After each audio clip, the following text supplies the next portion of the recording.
अस्सलाम वालेकुम क्लास। आज हम डिस्कस करेंगे फर्स्ट ईयर चैप्टर 4। हमारा न्यू स्टार्ट करना था हमने द सेल, और टॉपिक है हमारा इंट्रोडक्शन में सेल थ्योरी, यानी कि किस किस ने अप्लाई की, इम्प्लीकेशन हम याद करेंगे देखेंगे, और इमर्जेंस हम देखेंगे सेल थ्योरी की क्या थी। साइंटिस्ट का, डिफरेंट साइंटिस्ट का वर्क देखेंगे हम। तो सबसे पहले है रॉबर्ट हुक। रॉबर्ट हुक जो है इसने 1665 में अपना काम दिया था। इसने क्या कहा था, सबसे पहले जो डिस्कवरी की थी सेल की वो इसने की थी रॉबर्ट हुक ने। यानी कि रॉबर्ट हुक की डिस्कवरी के बाद डिफरेंट साइंटिस्ट को न्यू आइडियाज़ मिले कि किस तरह सेल को डिस्क्राइब करना है, सेल होता क्या है, सेल को डिफ्रेंशिएट किस तरह से करना है। यानी कि जितनी भी रिसर्च वर्क हमारा हुआ है वो इस साइंटिस्ट के आइडिया के बाद किया गया है। तो इसने क्या किया था, रॉबर्ट हुक ने 1665 में डिस्कवरी ऑफ सेल की थी। अब डिस्कवरी ऑफ सेल इसने की भी और देखी भी, और इसने एक बुक अपनी लिखी थी माइक्रोग्राफिया। ये इसकी बुक है जो पब्लिश हुई थी। तो इस बुक में इसने क्या कहा था, इसने डिस्कवरी ऑफ सेल बताई थी किस तरह हुई है। इसने जो एक्सपेरिमेंट किया था वो इसने देखा था कि एक कॉर्क, जिस तरह हमारा प्लांट सेल होता है उसकी वुड, मिड वाली जो वुड होती है ना, वो कॉर्क सेल कहलाती है। तो उसने वो कट की तो उसमें स्लाइसिस नज़र आए उसे ना, चैम्बर्स, पोर्स नज़र आए। इस तरह फॉर एग्जांपल ये स्लाइस इसे कॉर्क थी और कॉर्क के अंदर इस तरह के चैम्बर्स बने हुए थे।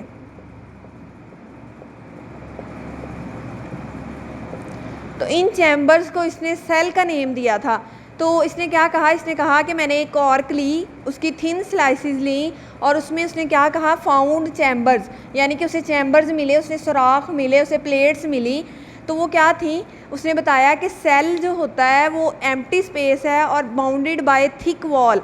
उसने इस जो वॉल थी उसको थिक वॉल का नेम दिया, और जो इनसाइड चैम्बर्स थे, जो फिल एम्प्टी स्पेसेस थी, उसको इसने सेल का नेम दिया। रॉबर्ट हुक की बात कर रहे हैं, हमने सबसे पहले इसने डिस्कवरी की थी। तो इसने एग्जांपल अगर हम देखें तो जिस तरह लाइक उसने रिजेम्बलेंस इसने कहा कि जिस तरह हनी बी, शहद की मक्खी का छत्ता होता है, उसके अंदर डिफरेंट पोर्स बने होते हैं। देखा है आपने शहद की मक्खी का चंबा, जो छत्ता होता है वो इस तरह का होता है और उसके अंदर गोल गोल सुराख से बने होते हैं पोर्स। उसने कहा जिस तरह वो पोर्स बने होते हैं, यानी कि चैम्बर्स बने होते हैं, वो लाइक सेल है। और जो इसकी वॉल होती है हनी बी के चैम्बर की जो वॉल होती है उसको उसने थिक वॉल कहा। तो लाइक एग्जांपल उसने इस तरह की दी। तो इसने जितना भी अपना वर्क किया, यानी कि कॉर्क सेल देखे, क्योंकि कॉर्क सेल तो बहुत छोटे होते हैं, ह्यूमन आई से तो हम उसे देख ही नहीं सकते। तो उसने क्या किया कि माइक्रोस्कोप के ज़रिए से इस सारी को तहकीक किया, इसको रिसर्च किया। वो जो माइक्रोस्कोप उसने यूज़ की थी वो इसकी सेल्फ मेड थी, उसने खुद बनाई हुई थी। उसको कंपाउंड माइक्रोस्कोप का नाम दिया गया था, जो रॉबर्ट हुक ने खुद बनाई थी। उसके बाद सेकंड साइंटिस्ट रॉबर्ट हुक के बाद लॉरेंस ओकन जो है, इसने 1805 में सेकंड अपनी ओपिनियन दी। इसके बाद इसका काम आया, इसने 1665 में किया था। तो इसके 2 साल बाद ये लॉरेंस ओकन ने नेक्स्ट अपना काम दिया। इसने कहा कि सेल जो है वो लिविंग ऑर्गेनिज्म किसी भी सेल से ओरिजिनेट होता है। इसने एक हाइपोथेसिस दे दिया कि ऑल लिविंग ऑर्गेनिजम्स ओरिजिनेट या कंसिस्ट ऑफ वन और मोर सेल। ठीक है, ऑल लिविंग ऑर्गेनिजम्स ओरिजिनेट यानी कि पैदा होते हैं फ्रॉम और कंसिस्ट ऑफ वेजिकल्स और सेल। अब इसने जो चैम्बर्स का नाम दिया था, इसने उसी चैम्बर को वेजिकल्स का नाम दे दिया। तो इसने कहा कि हर ऑर्गेनिज्म जो है वो या चैम्बर से मिलके बनता है या वेजिकल से मिलके बनता है, और वो चैम्बर और वेजिकल्स को क्या नाम दिया, सेल्स का नेम दिया। उसके बाद थर्ड हमारा साइंटिस्ट आता है लेमार्क। लेमार्क ने 1809 में 1809 में अपनी डिस्कवरी दी थी। इसने क्या कहा था, इसने कहा no body can have life, किसी के पास ज़िंदगी नहीं है if its constituents part are not cellular tissue और not formed by cellular tissue. अब देखो इसने ना सेम डेफिनेशन जो लॉरेंस ओकन ने दी थी उसकी डेफिनेशन को रिपीट किया है। इसने कहा कि कोई भी सेल है हमारा वो उसकी ज़िंदगी पॉसिबल ही नहीं है। मतलब हम है ना ह्यूमंस, तो अगर हमारी बॉडी में सेल्स ना हों तो लाइफ पॉसिबल ही नहीं है, लाइफ एग्जिस्ट ही नहीं कर सकती।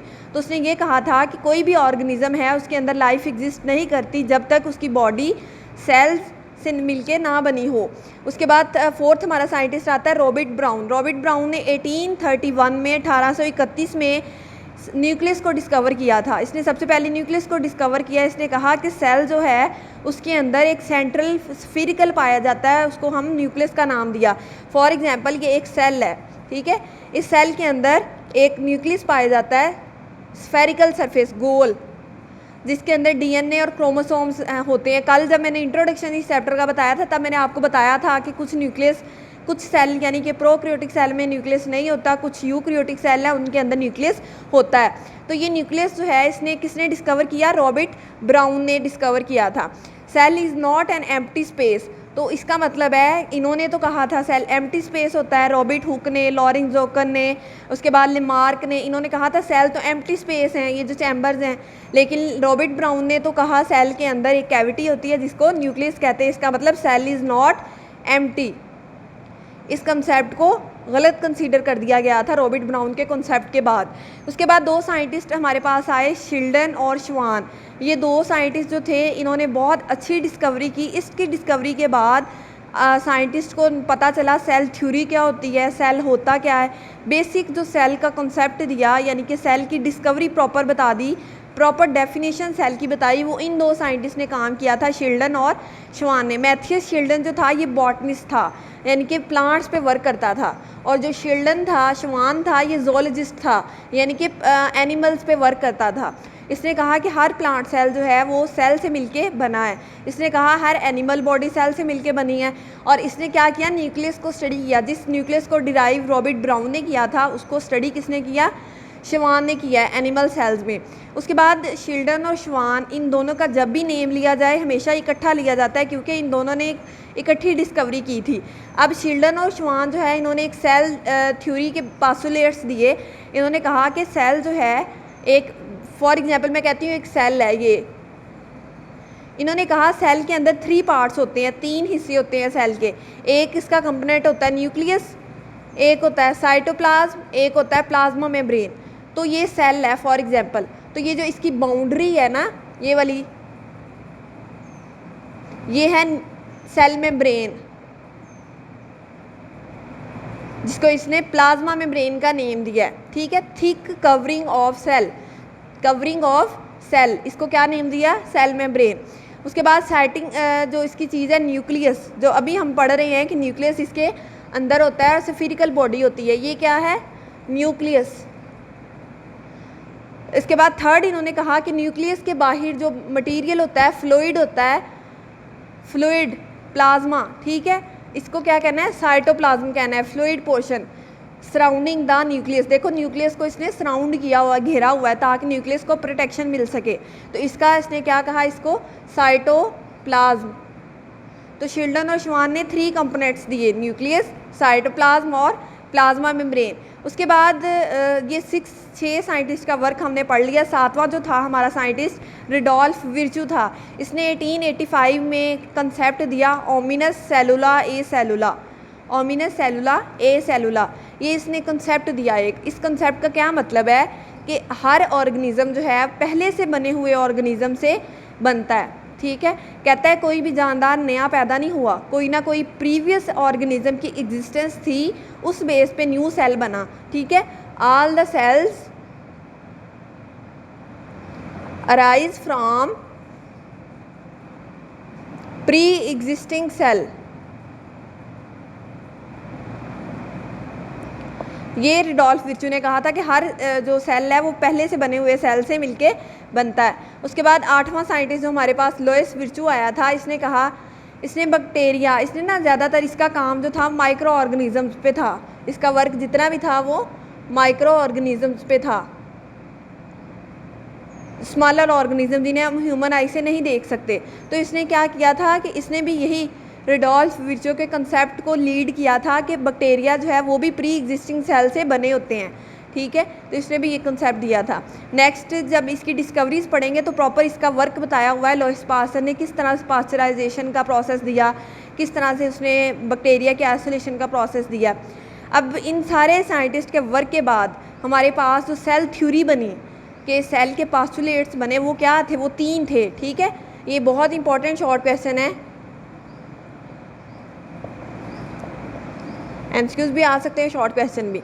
अब फीचर्स ऑफ सेल थ्योरी, यहाँ आपसे पूछा जा सकता है write down the characteristics of cell theory.